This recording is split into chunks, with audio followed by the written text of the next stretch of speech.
waxay igu kaliftay inaan tuuta gashado ciidan la'aan horta ma jiro ciidamada Puntland runtii aad bay u tiro badan yihiin laakiin dareenkayga wuxuu siin waayay cadawgii adogeyd oo dharjaale inuu ku yimi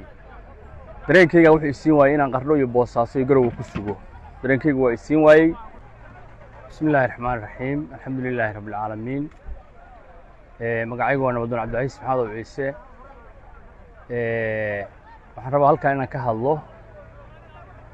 dagaalkii muddo aan ku soo jiray in dheer oo 6 bilood ah waraha Almiskaad in laga xoreeyay runtii in badan Daacishtii iyo dadkii ku dhuumanaysanayay oo buurleyda tan ummadda aad ugu dhibay waxaan uga mahadcelinayaa runtii oo aad uga mahadcelinayaa dawladda Puntland madaxweynuhu ugu horeeyo ciidamada iyo maamulka dhan intii ay ka qayb qaateen hawshaas iyo si gacan uga geysteen iyo cid kasta oo reer Puntland oo ka qayb qaadatay waa mahadcelinayaa waxaan kale u mahadcelinayaa halka ka faa'iideysanaya gabdhaha reer Puntland oo habeen iyo maalin u heelana welina u heelan inay iska rabtaagaan ciidamadooda cadawga dadka safaynaya waa uga mahadcelinayaa inta ka bacdigii waxa la ogtihiin dhammaan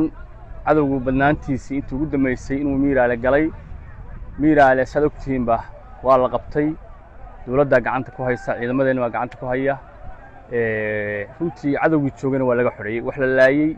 iyo wax gacan lagu dhigay bay noqdeen marka runtii waxaan bogaadinayaa oo aad u bogaadinayaa ciidamada geesiyaasha ee Puntland oo runtii muddo halgan dheer ku soo jiray welina cadawgii meelaha ay ku jireen daba jooga halka ku haray waxaan kale u mahadcelinayaa yeesha caalamka iyo cid kastoo naga taageeray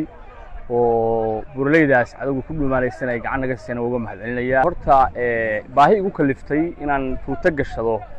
ciidan la'aan horta ma jiro ciidamada Puntland runtii aad bay u tiro badan yihiin laakiin dareenkayga wuxuu siin waayay cadawgii adogeyd oo dharjaale inuu ku yimi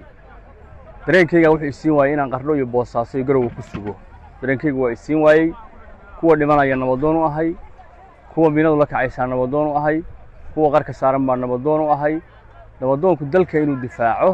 kama mamnuucna mar walba nabadoonku waa difaaci dalka isagoo islaam dalka islaamnimo ku difaaca haddii xabad timaadana gacanta ku difaaca marka waxay uga dhigan tahay inaan dalka gacanta ku jiraa shan karin way ka dhigan tahay